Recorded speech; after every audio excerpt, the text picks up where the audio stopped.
The views expressed on Skeptically Speaking are not necessarily the views of this station, its affiliates, sponsors, or advertisers. Bring it on! The skeptics await your letter. Your call, tweet, homing, pigeon, whatever. Desiree Shell gonna raise a little hell, metaphorically that is. 'Cause we're skeptically speaking. Hello and welcome to Skeptically Speaking. I'm your host, Desiree Shell.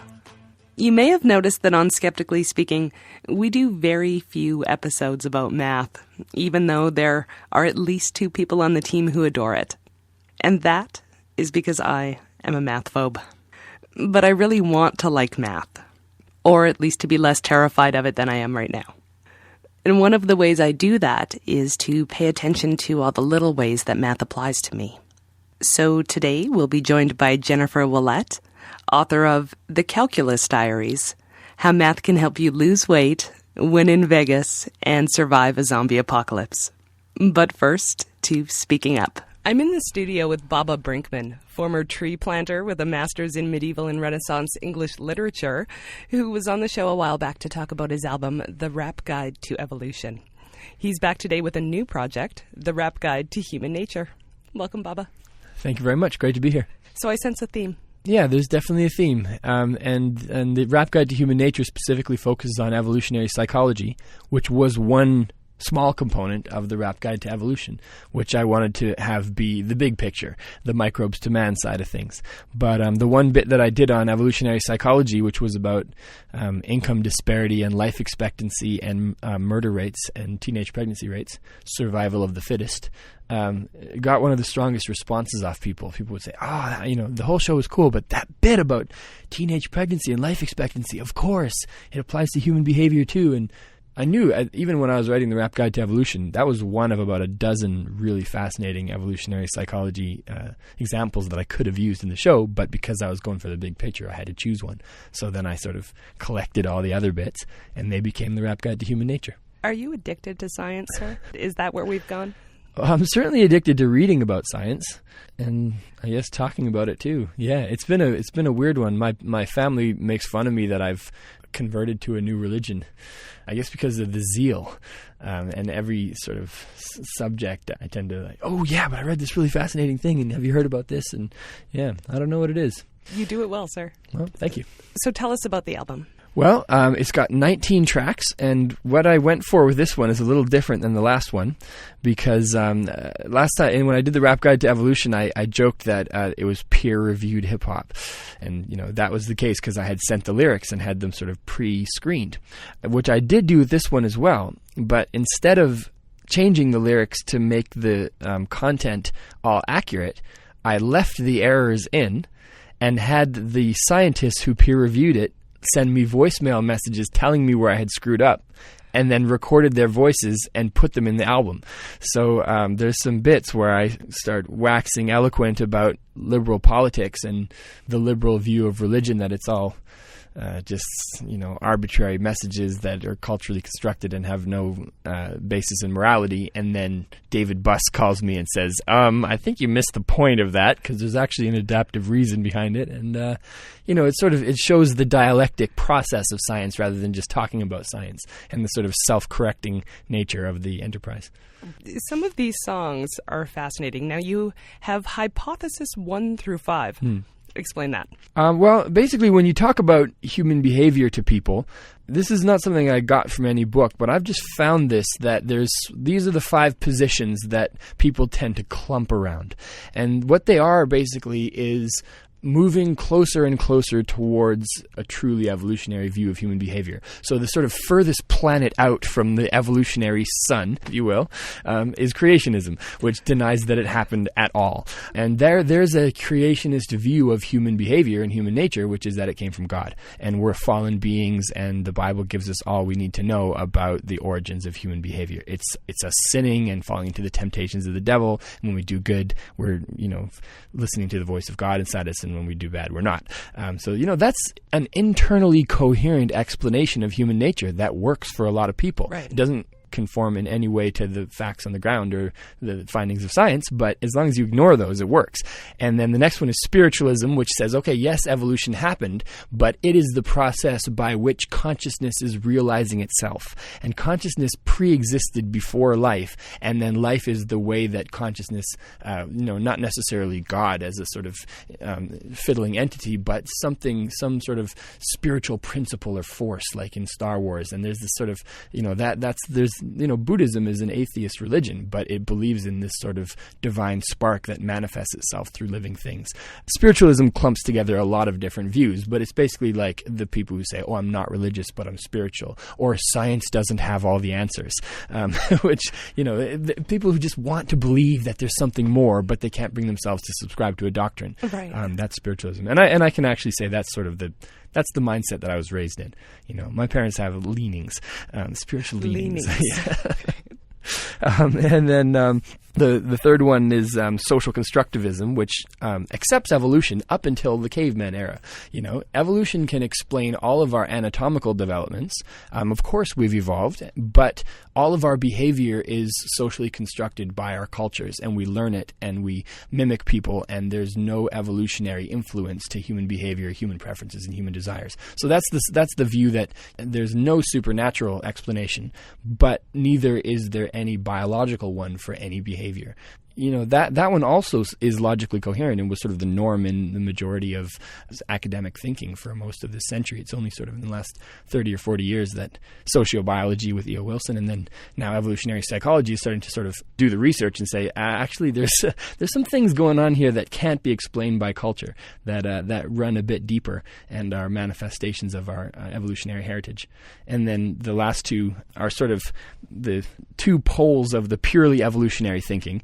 And the one I call biological determinism, which is a little bit of a straw man phrase used by social constructivists. I was going to ask about that. The biological determinism one is sort of that we think we're choosing, but we're not really choosing. That free will is a complete illusion, and that evolution is determining our behavior in all kinds of ways that we're not aware of.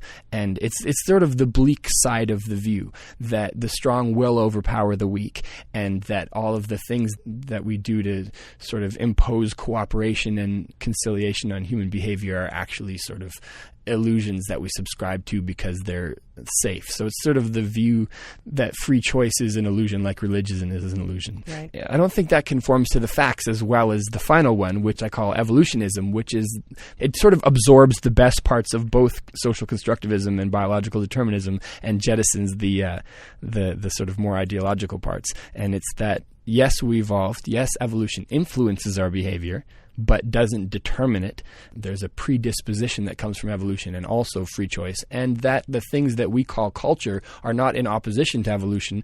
They are actually a form of evolution that is building itself like a lattice on the previous form of evolution, which was genetic, and that culture evolves in the same kind of way, variation and selection of ideas. So it's sort of a merging of mean theory and genetic evolution in the Darwinian sense, and gives us space for free will, self-determination, and gives culture a role to play in improving the world and helping us understand where we came from and all that. Yeah, it's a bit of a shady one. I wasn't sure whether to split those two, the biological determinist and the evolutionism one. No, I think that was a good call. Yeah, there's a bit of a rift within the sciences. Even people who are not social constructivists, not spiritualists, and not religious will argue fiercely about the degree to which we can choose our behavior, choose our future, and still take into account all the science.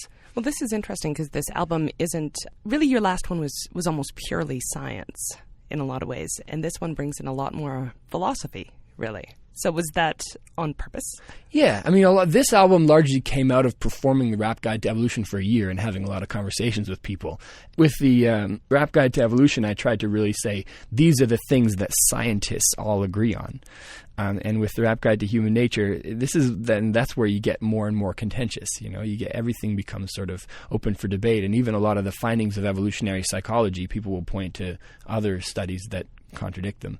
And then you have to look at meta studies and see where the preponderance of the evidence is, because there's all things are not necessarily very 100% cut and dry when it comes to human behavior. But there are some things that look pretty strongly likely to be true. And what I really tried to focus on in terms of the what elements of human behavior are interesting are the ones that can't be explained through cultural learning. The ones that we do that we're not aware of doing. And that was my big fascination with evolutionary psychology, this concept of the evolution of self-deception, or the notion that the assumption that a lot of people have is that evolution would produce a mind that was transparent to itself. It's a sort of comforting explanation of why we seem to be so wise. But what evolutionary psychologists are saying is actually there's all kinds of ways where we think we're behaving for a certain reason, but if you actually look at it from a bird's eye view or a statistical view, it turns out to be something totally different. So that's why I looked at ovulation studies, for one thing. I was going to say, and the short-term mating dance?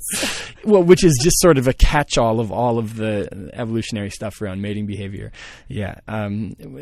A lot of this is from David Buss's evolutionary psychology textbook, and a lot of it's quite contentious. I mean, I think a lot of it is contentious from the perspective of, yeah, but not me.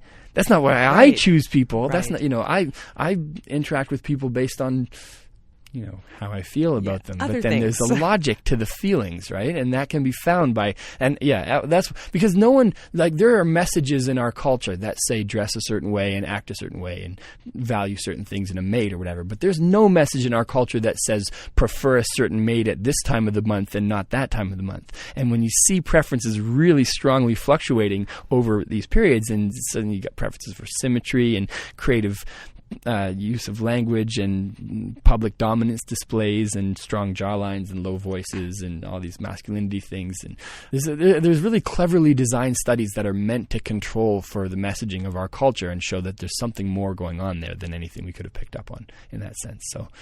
Well, how about the evolution of gayness? Speaking of contentious. Which it just comes up all the time, when I say in a show, evolution really can explain, all of the structural things about nature, but also behavior as well. It comes up, what about homosexuality? If it's about genetic proliferation, gotcha. But the great thing is that it's homosexual behavior or same-sex mating is prolific in the natural world. Over 400 species have been found to do it, and for various evolutionary reasons. So that's sort of a catalog of the top 4 hypotheses for where same-sex mating behavior comes from in the natural world, and there's no reason to believe that humans are exceptional in that sense. Right. That's looking at origins, not necessarily personal motives. There's definitely been a cultural space created for expressing your sexuality in ways that maybe didn't exist in the past. Lately, I don't think there was internet cruising going on. Oh, there is now. There is now. Thank you, evolution. Yeah, it's interesting. Stephen Fry got in a lot of trouble recently. I'm not sure if you were following that. Oh, yes. Voicing his opinions on male and female sexuality. I wish the evolution of gayness had been on people's playlists while that was going down. I have to ask, where do you go from here? Because this is kind of a remarkable trajectory. The next place I'm going to go is New York. I can officially announce on this show, the Rap Guide to Evolution has been optioned by a New York producer now. She bought the rights to it, and she's putting it on off-Broadway next year. So she's right now negotiating with theaters and doing the fundraising, and we're starting in either February or March and looking at several months of 8 shows a week in Manhattan. Oh, congratulations. Thank you. Brilliant. Yeah, it's very exciting. So, going to New York, and then hopefully a USA tour after that. And this contract was a fairly sort of monumental thing that I had to ponder for a minute, because it's a 1-year contract that's extendable to 3 years if it's going well. So then I had to think to myself, do I have the appetite to perform the Rap Guide to Evolution again and again and again for the next 3 years if it's successful? It's the sort of double-edged sword of, right. If it goes well, then okay, 8 shows a week for 3 years. Well, it wouldn't actually be that, because there would be travel and everything else. But I decided that, yes, I do have the appetite for it, especially if she can focus my touring activities on the American South and Midwest. Then I feel like I have a raison d'etre. But starting in New York is the way the theater projects go. So, that's my next move. And I'm developing a concept for a book based on it. so I can sort of bring all the research together and have a book chapter based on each song. And so no publisher for that yet, but I'm working with a literary agent to sort of develop a good proposal and a few expressions of interest anyway. And the other thing is that we got a grant from the Wellcome Trust to make rap music videos based on the Rap Guide to Evolution songs. So I've been in the UK for the last month filming with this film crew, costume, makeup, lighting, the whole nine, doing this sort of a cross between a rap music video and a David Attenborough documentary. And those should be finished by January, February as well, and then we'll have that as an educational DVD that can go out to schools. And, if you're doing a lecture on sexual selection, you play one of the songs to get the kids sort of in the mind frame and then talk about the science. But what we're just about to start up right now is a crowdfunding pitch to, not to match the Wellcome Trust funds, but to increase them, because they mainly cover the shooting and editing of them, like a rap music video style, like an Eminem style video. But what we're trying to do is also then add in footage from licensed BBC footage. So if you see, a rapper blinging with the jewels, then the next thing you see is a peacock doing a mating dance, and it just really makes a lot of the evolutionary logic behind human behavior coalesce. Or if you see like a gangster sort of posturing and thugging, then you'd see like stags butting antlers or lions fighting or something like that. So the next thing we're getting into is crowdfunding. We're going to do a crowdfunder drive to get the production value of the videos raised, and basically because we think they're going to be used in a lot of schools where the teacher would play a video and then go into the lecture with the kids sort of able to contextualize what they're learning based on what they're familiar with. What we do with the crowdfunding thing is we pre-sell the DVD. So if you think you're going to use it, you can buy it ahead of time for £20 and then get it sent to you as soon as it's done. And the value added bit is that we're doing this tree of life animation, which I've seen. It's amazing. It's like you're zooming past a branch and then you can see where Darwin is working with the pigeon. But then if you zoom out, you can see where Darwin and the pigeon have a common ancestor on the tree. And then you can see how different branches of intellectual life have common ancestors and have sort of a cultural version of the tree as well. And if you get involved with the crowdfunding drive, you can send us little video clips and photos of yourself, and you end up in the tree of life in the video that then becomes part of the final product. So things like that. It'll be on crowdfunder.co.uk, launching in a couple days. You have made my entire day. Really. Do keep us posted on that, please. Absolutely. Baba, thanks very much for being here. My pleasure. Good to talk to you. And you can listen to all of Baba's music and download the albums at bababrinkman.bandcamp.com. And if you'd like to listen to Baba's full-length interview on the Rap Guide to Evolution, you can find that on skepticallyspeaking.com, and that's episode 56. We'll be right back with more after this.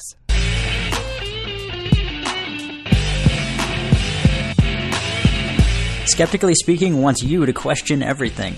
You can email your questions for next week's episode to live@skepticallyspeaking.com, or if you're on Twitter, we're at Skeptical Radio, or use our handy question submission box on the website at skepticallyspeaking.com. You can also subscribe to the show in iTunes or listen to past episodes. And while you're there, why not add your review? Skeptically Speaking is rebroadcast on a number of fine radio stations. Check the media page at skepticallyspeaking.com to see if we air near you. And now, back to the show. Welcome back to Skeptically Speaking. I'm your host, Desiree Schell. I'm on the line with Jennifer Ouellette, who is very good at explaining how physics and other science topics intersect with popular culture. Jennifer is the author of 3 popular science books, the latest being The Calculus Diaries, How Math Can Help You Lose Weight, Win in Vegas, and Survive a Zombie Apocalypse. So, I am not a math person, but neither are you. Oh, no, I am not. So, we're sisters in arms on that one. The difference is that you chose to write a book, though. So what made you take that on? Well, it's interesting. I've always had this lifelong fear, despite writing about physics, despite specializing in that, despite marrying a PhD physicist. And it's fine. I could actually cover it just fine. I could understand the concepts just fine. But at some point, I started asking myself, why am I afraid of this? And little by little, the physicists that I was interviewing more and more were sort of pushing me towards learning a little bit more about the underlying equations. Not that I couldn't understand the concepts, but that I could understand them a little more deeply. And I think it came to a head when I was working on my first book. I had asked a physicist to explain a couple of basic concepts, among them special relativity. I don't know if you're familiar with that, but the effects of length contraction and time dilation are actually rather counterintuitive and difficult to understand. But it is true that if you look at the equations, it becomes immediately obvious why these things must happen. And the other thing that he walked me through was a standard equation about how objects fall at the same rate, regardless of mass. And he showed me the derivation. Now, when he first offered to do this for me, I basically went, no, I think you can just explain it to me. I think I'm good here. I don't need to look at the algebra.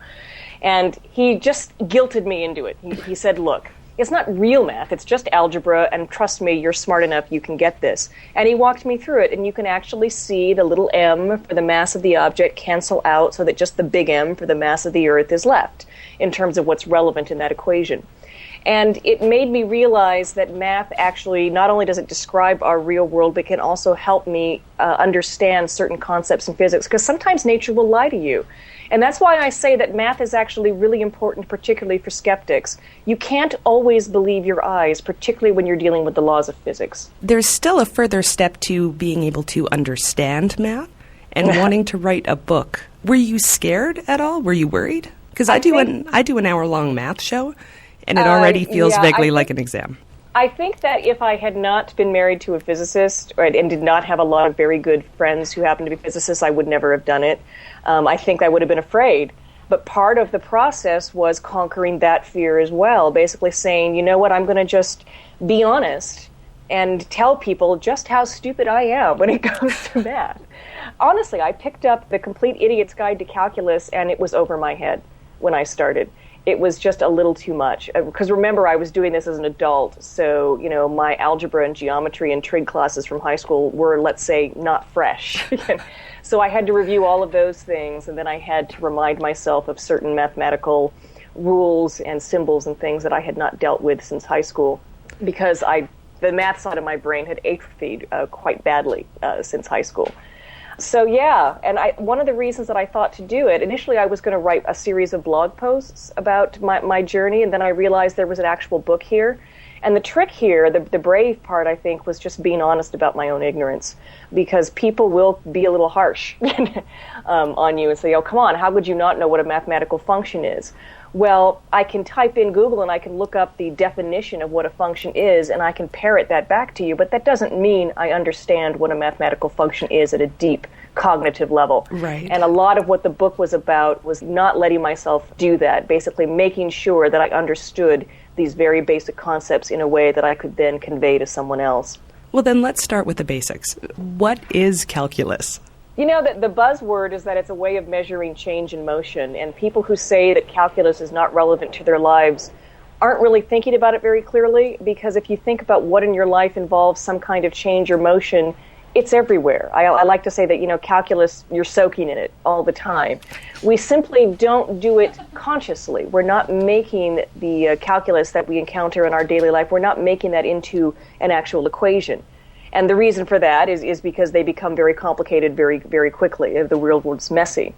But there is a way, essentially, of figuring out rates of change, and that's the derivative. And the other key part of calculus is called the integral. And it's the reverse. It undoes the work of the derivative. Basically, if you know the rate of change of something as it changes, say, over time, if you know how fast you're going over time, you can add all those little moments together, and that's taking an integral, and then you will get your final position from that. So what calculus does is, if you know one thing and you want to know something else, you can change one type of equation into another, and it kind of encodes the answers. So it's a tool, and it's nothing more. I think one of the problems with calculus is we just think it's this big, scary, advanced math thing, and we don't really understand, A, what math really is, which is a tool for problem solving, and we don't know that we have lots of different instruments or tools in our little toolkit that we can use, and calculus is just one of those things. That was a big step for me. It kind of demystified the subject matter and made it less scary, because I understood suddenly why it had a purpose. Looking at your book, this is definitely not one of those how does calculus affect us in daily life, but Archimedes is credited in your book as the creator of the world's first death ray, and I am incredibly jealous of that. And he used a method that we still use in calculus. So could you tell us a bit about what he did for math and also the death ray? Archimedes came within a hair's breadth of inventing integral calculus 2,000 years before Isaac Newton and Leibniz did. had he not been killed by an invading Roman soldier, he might indeed have invented the whole thing. But one of the reasons he was interested in this is he loved geometry. He loved geometric proofs. And the roots of calculus go all the way back to the problem of finding the area underneath the curve. If you think about standard geometric shapes like a square and a triangle and a rectangle, it's very easy because you've got straight lines and tight corners and and clean angles. It's much easier to find area of those kinds of shapes, or volume if you're working in 3 dimensions. But nobody really knew how to find it under an irregular curve. So what they did, that a predecessor of Archimedes came up with something called the method of exhaustion, where they would basically, they knew how to find the area of triangles and rectangles, so they would fill the area under the curve with rectangles or triangles, and then add all the areas of those little baby ones up together to get like an approximation. And the idea there was the smaller you could make them, the more you could fit in, and the more accurate your approximation would be. And Archimedes adapted that to find the area under a parabolic curve. And that's where the death ray comes in, because a parabola, it turns out, is a perfect shape for focusing light. I don't think he invented the world's first death ray, but he certainly had noticed this physical effect of using essentially a glass lens, a curved piece of glass, or in his case, he took a bunch of pieces of glass and created a sort of parabolic-shaped array. And he found that he could reflect the sun's light in such a way that it would focus it, and it could, say, set fire to something, much in the same way that when we were kids, we used to focus a magnifying glass on a piece of paper on a hot summer day and then wait until it started to burn. The problem with his death ray, which he was trying to use against the Roman ships who were laying siege to the city of Syracuse, is that it takes a very long time. Anyone who's ever done that little magnifying glass thing knows you got to wait several minutes in order to get the little flame. It takes even longer when you're trying to set fire to a ship. So the Mythbusters and others have actually tried to recreate this particular legend of the Archimedes death ray, and they've found that while infeasible, it technically can be done, it takes a very long time. Probably not the best weapon to use against an invading army, because you're just better off shooting flaming arrows. But there's a funny twist to this, because I'm talking to you from Las Vegas. It's where we spend our Thanksgiving weekends. And there's a new hotel here called the Vidara Hotel, and it has a very unique, slightly parabolic shape to its glass facade. And by their pool, there is a spot that is kind of known as the death ray spot, because during certain times of day, it focuses the sunlight. And it came to light because a lawyer was sunning himself by the pool, and all of a sudden, smelled something burning and got very warm and realized it was his hair. Oh, my. Yeah. So, it can be a very powerful device. If you stay in one place long enough under that focused light, it will set fire. In his case, it melted the plastic bag around his newspaper. Okay, calculus is pretty awesome. We have an audience question. In a Guys Who Invented Calculus death match, who do you think would win, Newton or Leibniz? Oh, man, trick question. Newton or Leibniz? Wow. That would be a really good fight, because those guys were pretty well matched. They each came up with calculus independently, and they were ruthless in trying to tear the other one down during the so-called calculus wars. But I think in the end, my money's going to go with Newton. Even though Leibniz won on the notation side, Newton did come up with it first, and I just like him. I like Newton, so I'm just going to go with Newton on pure subjective bias. Can you tell us a bit about the calculus wars? Yeah, well, that's pretty much what it was. Isaac Newton had come up with calculus around 1666, around the same time he was coming up with his laws of motion and the universal theory of gravity. He invented it because that was the tool he needed to figure out his theory. It was born of necessity.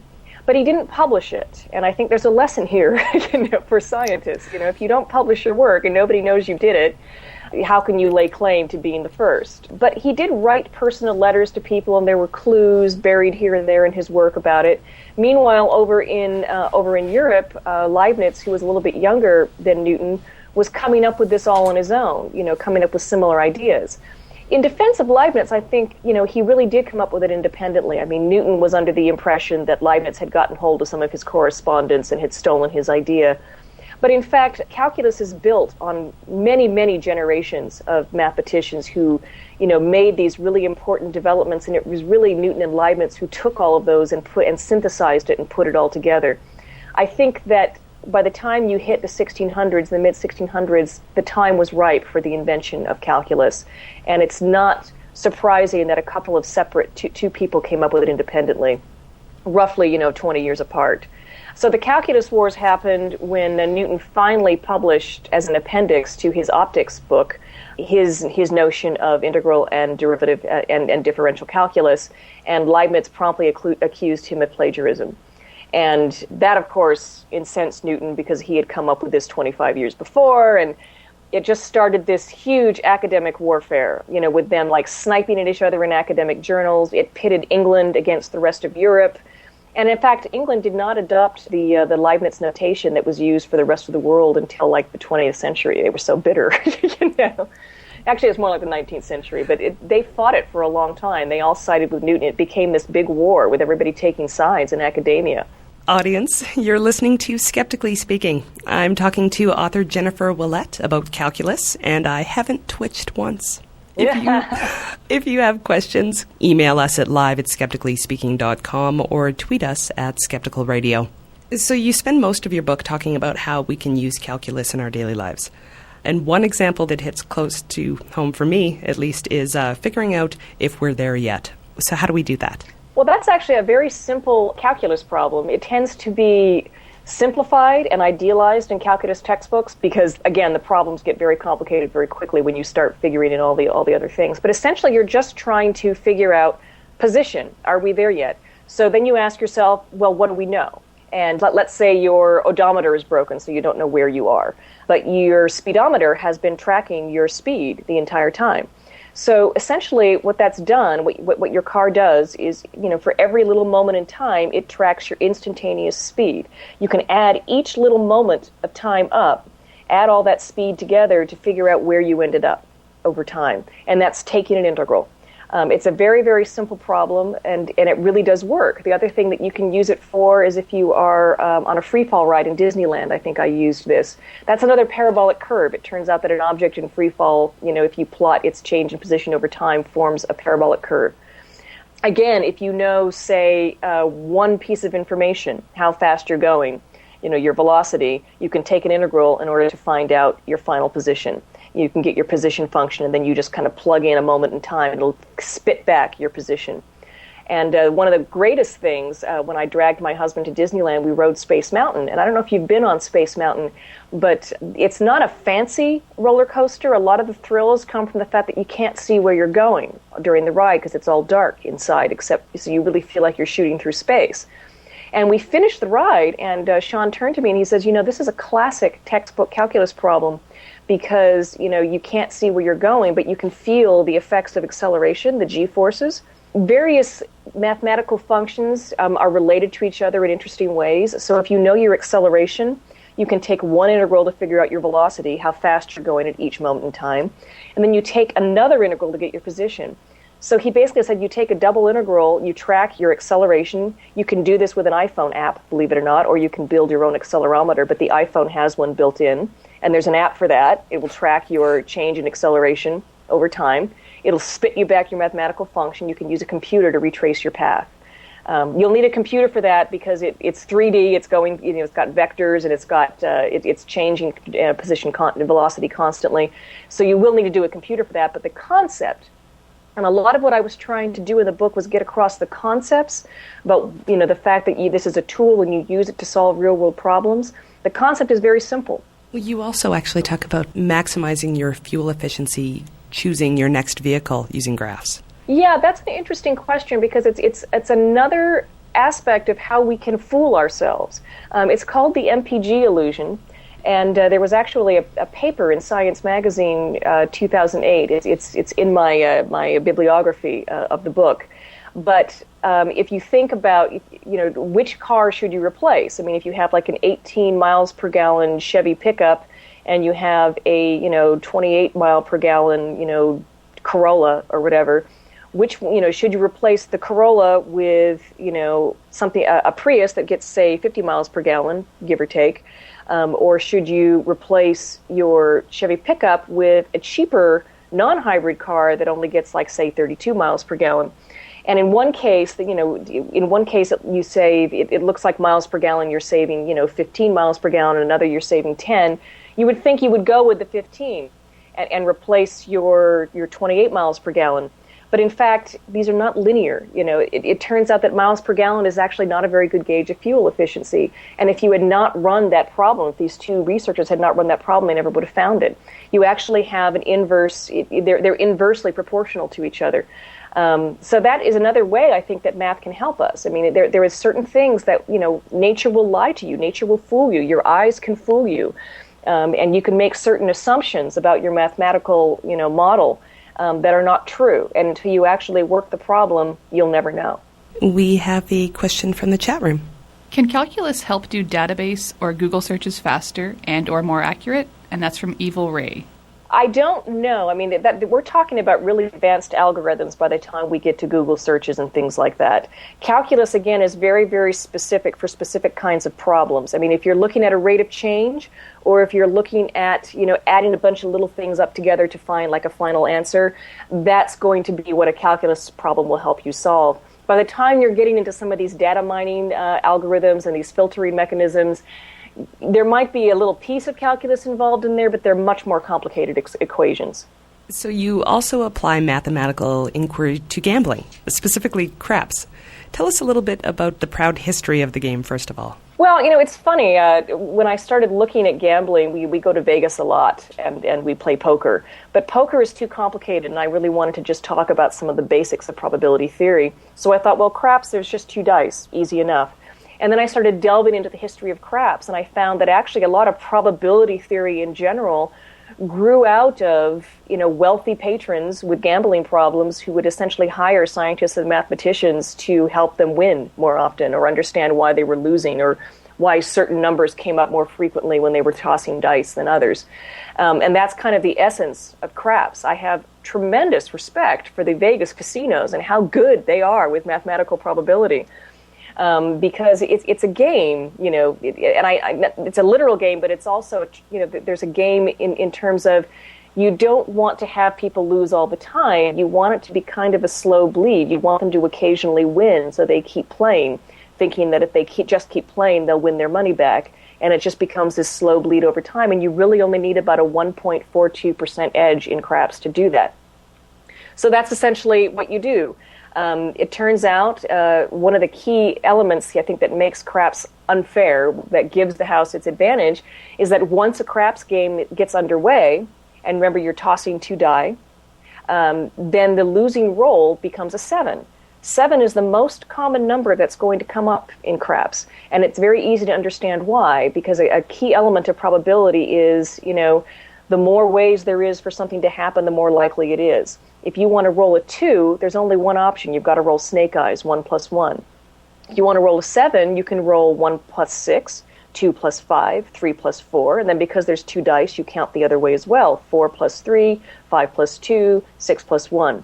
So there's that many more ways to roll a 7. That's why 7 is the losing roll in craps, and you wouldn't think it would be that big of an advantage, but it really is. It is enough to make you lose everything. And one of the stories I tell in the book, we actually took a craps class at the New York casino, and one of the dealers was very upfront. He goes, look, we tell people we're going to take your money. You are not going to beat this table. He goes, you think you can beat this table? You go right ahead and try. We got ATMs all over the casino for people like you.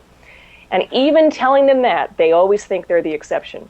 And that's a psychological aspect that I think would be is of interest, to the skeptic community in particular.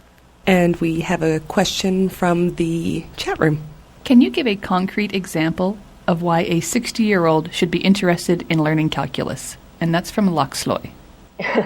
Why a 60-year-old should be interested in learning calculus? Well, I mean, I learned calculus at the age of 40, and I say it's never too late to enrich your life in this way. You can, among other things, there's an interesting application of calculus known as the Gompertz mortality curve.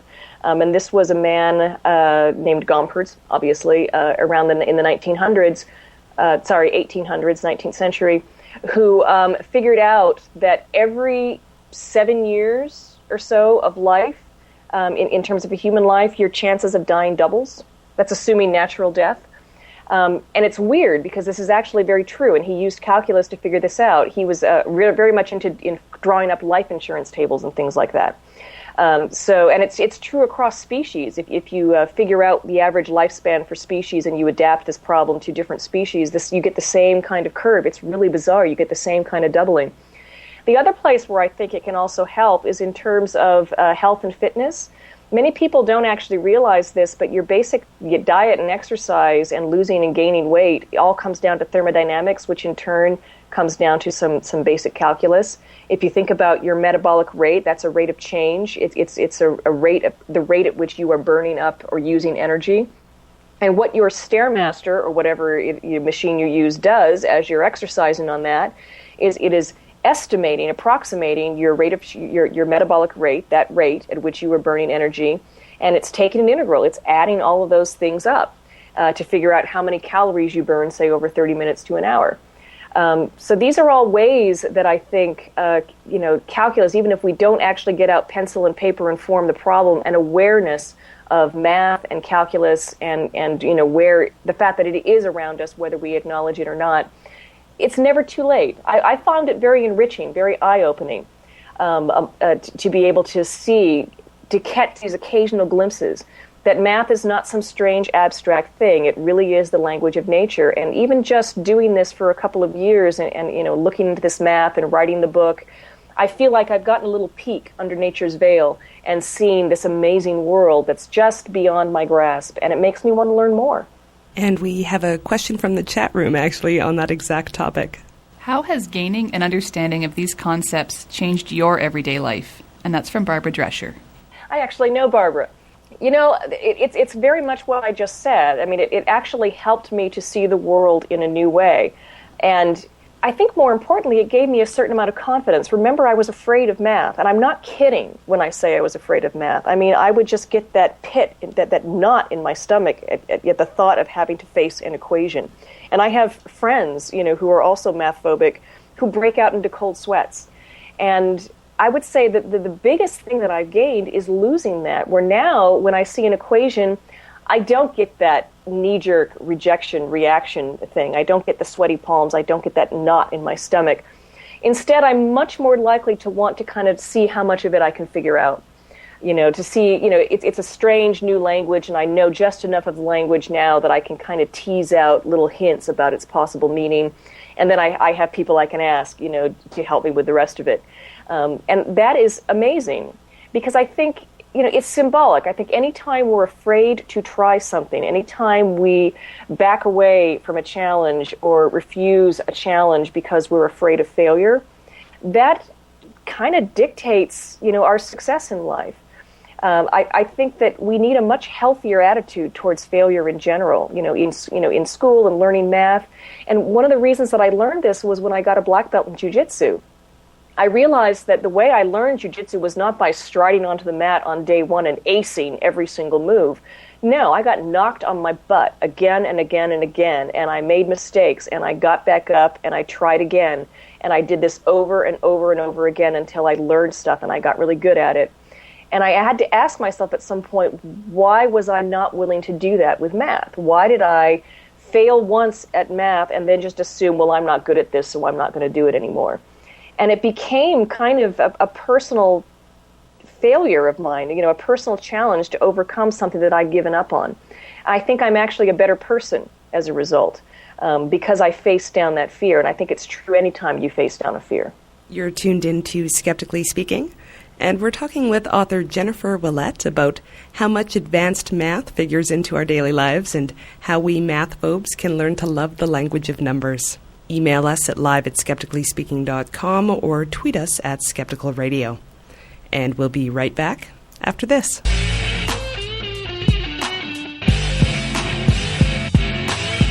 On the next episode of Skeptically Speaking, science writer Brian Switek joins us to talk about his new book, Written in Stone, Evolution, the Fossil Record, and Our Place in Nature.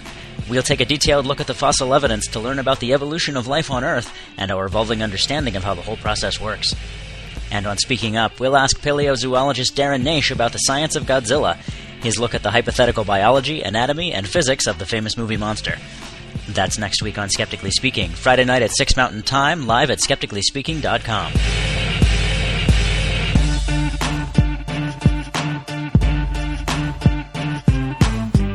Welcome back to Skeptically Speaking. I'm your host, Desiree Schell. I'm here with Jennifer Ouellette, author of The Calculus Diaries, How Math Can Help You Lose Weight, Win in Vegas, and Survive a Zombie Apocalypse. So, the aforementioned zombie apocalypse. That's probably the most alarming thing in your book, learning that there is precedence for zombies in ants. Yes, actually. And this is you can find this on certain nature channels. It falls under the damn nature, you scary category. There's a certain kind of fungus that affects a particular species of ant. And what's really cool about nature is that there's different kinds of fungus to hit different species of ants. And it's really kind of nature's built-in population control. When a population of ants gets very, very plentiful and starts to, start to get to the point where it's reaching the capacity of its environment, they become more vulnerable to this fungus. And it's really awful. I mean, this fungus it goes through in spores, it infects the ant, and it takes over their brain, and it literally turns the ant into its zombie slave. And the ant is just compelled to crawl up to the top of this leaf and latch on, and it slowly, essentially, gets eaten alive from the inside out, and until finally the full-grown fungus sprouts from the top of the ant's head. And then when it does that, it sprays more spores out. And of course, once all the ants start to die off, the spores also, their population starts to go down too, because they're running out of food, of hosts. And so this is actually a classic calculus problem, population dynamics. There were a couple of men who looked at population dynamics and how populations rise and fall over time, whether it be ants or humans or what have you. One of them was Thomas Malthus, who came up with essentially an exponential growth curve. His theory was that left to their own devices, if you just let a population go, it would grow exponentially and quickly, outstrip it would just never stop growing. This exponential curve would just go up and up and up and up. And there was another man named Verhulst, a few decades later, who said, well, that's not quite true. Essentially, eventually, the population is going to hit the threshold, the carrying capacity of its environment, of how big the population can get and still survive in that environment. And eventually, a scarcity of food, famine, floods, natural disasters, all of these things serve to cull the herd, so to speak. And there are equations that you can do to do this. And I think in the calculus book, I used the appendix. I took the Verhulst equation and adapted it to the zombie population. You could find out how fast the zombie population was growing and figure out when it was time to leave town. This is handy.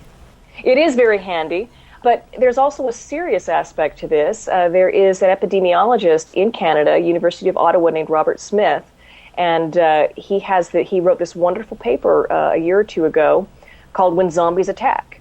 And essentially, he took an epidemiological model. That's the kind of mathematical models that certain scientists use to study how a disease spreads throughout a population. And to evaluate certain countermeasures like quarantine and vaccines and things like that to counter the spread of this sort of thing. He applied it to zombies. It was basically a way to get his students interested in it.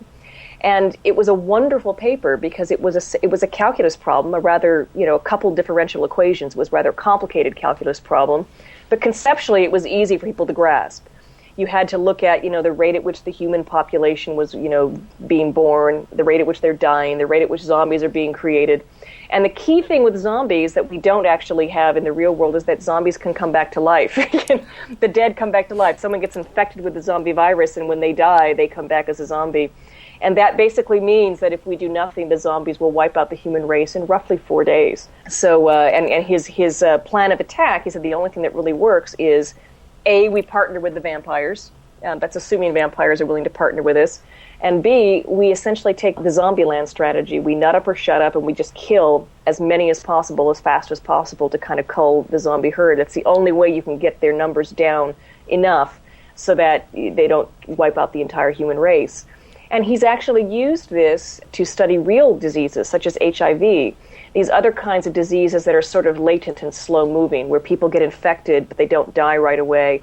and as a result, they are more contagious and can spread it that much more quickly. He's used it to evaluate HIV plans, for instance, in Canada.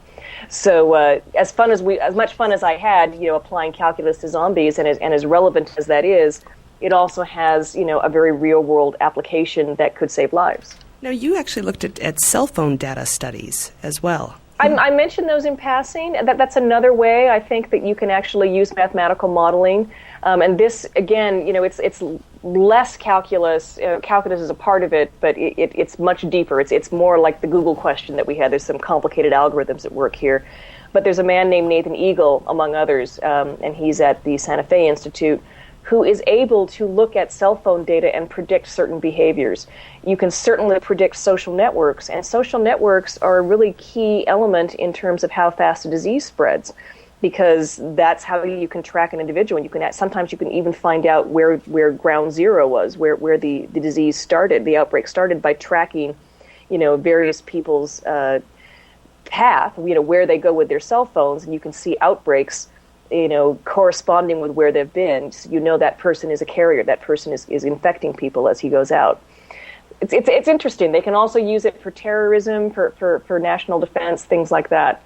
We give away a lot of information with our cell phones that we don't think about. You're listening to Skeptically Speaking, and we're here with author Jennifer Ouellette, and it is officially your last chance to ask a calculus question. Email us at live@skepticallyspeaking.com or tweet us at skepticalradio. So in addition to the zombies, you've actually done a lot of speaking on the more fantastical applications of physics with the Science and Entertainment Exchange. Can you tell us about that organization first? Yes, I should make clear that I stepped down as director after 2 years of that program on September 24th. It's a program of the National Academy of Sciences. It started 2 years ago. I took 2 years out of my writing career to work with the Academy to set this up because I thought it was such a fantastic program. Still think that. What they're trying to do is build a grassroots community of Hollywood people, writers, directors, producers, and scientists who essentially work together. They pool their strengths. And so when someone from Hollywood has a question about science, the scientists can come and work with them. The key here, of course, is that it is not narrative in the service of science. It is science in the service of narrative. And it's amazing to watch some of the brainstorming. They're not trying to turn a Hollywood movie or a TV show into a documentary, but science has a lot of great ideas that can actually result in better storytelling. For instance, if a writer is trying to get from plot point A to plot point B, and they think they've Googled some science and they basically think they've got an explanation, a scientist can come in and say, well, actually, no, that really won't quite work, and here's why. But there may be something, there's this other thing that maybe you haven't heard of, and, not many people have heard about it. It's something we've just been working on. I think that might work here. Let's talk about that. Let's see if we can hammer this out and see if that'll work to get you to fix your plot point. You get better science. You get a better, interesting twist to your story. You might get a better character development as a result. We think it's kind of a win-win for both worlds on that.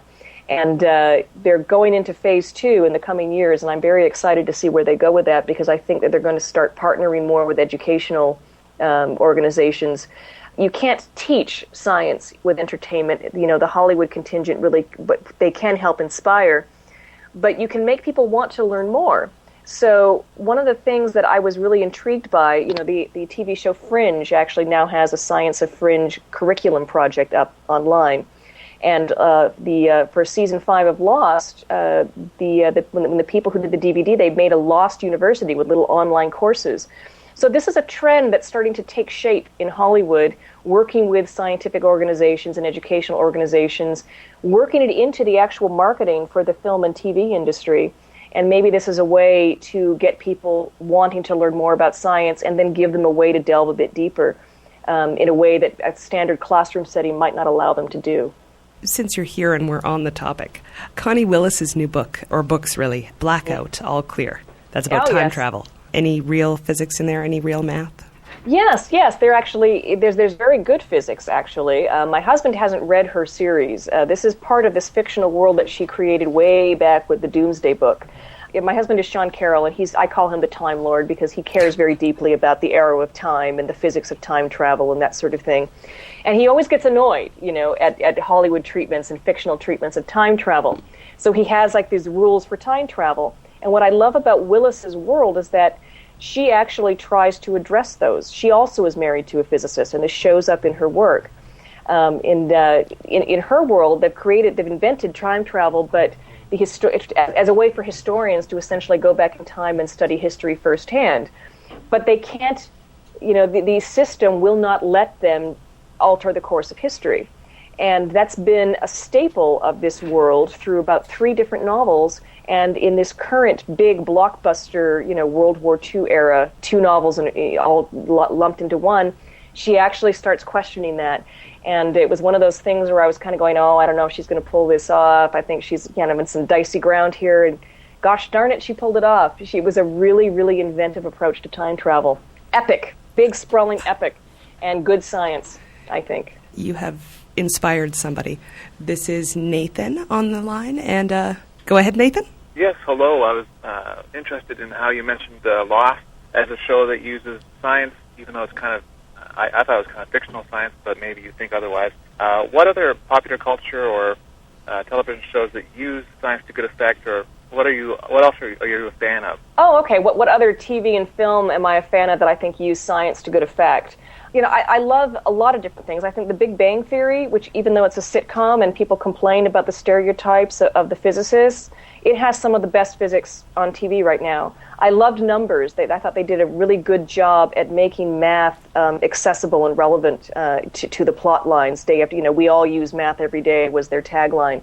But I think that one of the things that I tackled with my second book, The Physics of the Buffyverse, was that a show doesn't have to be specifically about science. Someone asked me about the show Glee, which I love. I mean, it's basically a high school musical, writ large. And I love that show. And someone asked me, well, there's no science in Glee. And I went, well, of course there is. You can talk about Pythagoras. You can talk about music. You can talk about music theory. You can talk about technology, such as the microphones and things that they use. You can talk about how the vocal cords work. You can talk about sound waves, basic acoustics of a room, why it's better to, sit in the shower with lots of hard tile as opposed to a room that has a lot of carpeting and drapes and stuff.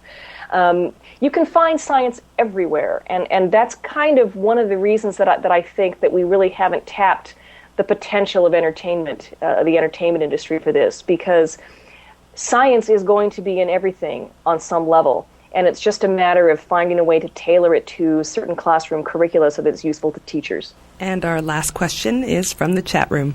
How do you suggest that those of us who are not familiar with math improve our skills? And that's from Persephone 712. Yeah, I get that question a lot. Well, at some point you've got to sit down and do the math, but your first step, I think, is to demystify it, to make sure you understand why you're doing it. And I think going to the history was really helpful for me. It also was very helpful for me to then, once I kind of understood what it was, the basics, to go out into the world and look for my own problems rather than trying to, just do textbook problems. The problem with textbook problems is that they have to be idealized, and it tends to be nothing that you would ever recognize in the real world. I think that they're useful when it comes time to finally working through problems and going through those steps. But while you're still getting your feet wet, it's useful to find someone, a guide. In my case, it was my husband, but you can also find, other people, friends, to serve as guides, and to say, okay, what interesting questions can I ask in this environment? If it's Vegas, if it's Disneyland, if it's house hunting, if it's diet and exercise, if it's surfing in Hawaii, where's the calculus here? Can I construct an interesting question that I could then solve, and how would I do that? That was much more helpful to me than trying to memorize things by rote, because it got me discussing what makes a calculus problem versus what's not a calculus problem. It got me thinking about how to phrase the question in a way that was relevant and useful for to find a solution. And these are all things that are not well taught. I think it's one of the reasons many of us have always hated story problems, because that's where the critical thinking aspect of math comes in, and that tends to be the part most of us don't bother to learn. We learn the rote, we learn the patterns, we learn just enough to get to pass the class, but we don't really understand what we're doing. And my advice to people who are interested in doing this is to focus on actually using math in an interesting way. And we're out of time. Thanks very much for being here, Jennifer. Oh, I had a great time. Thanks for having me on. You can find Jennifer's work at jenniferouellette-writes.com or at the link on this episode's show notes at skepticallyspeaking.com. While you're there, click the links to Facebook, to Twitter, or to iTunes, where you can subscribe to the show or leave a review. Thanks for listening, and we'll see you next week on Skeptically Speaking. Bring it on, the skeptics await your letter. Your call, tweet, homing, pigeon, whatever.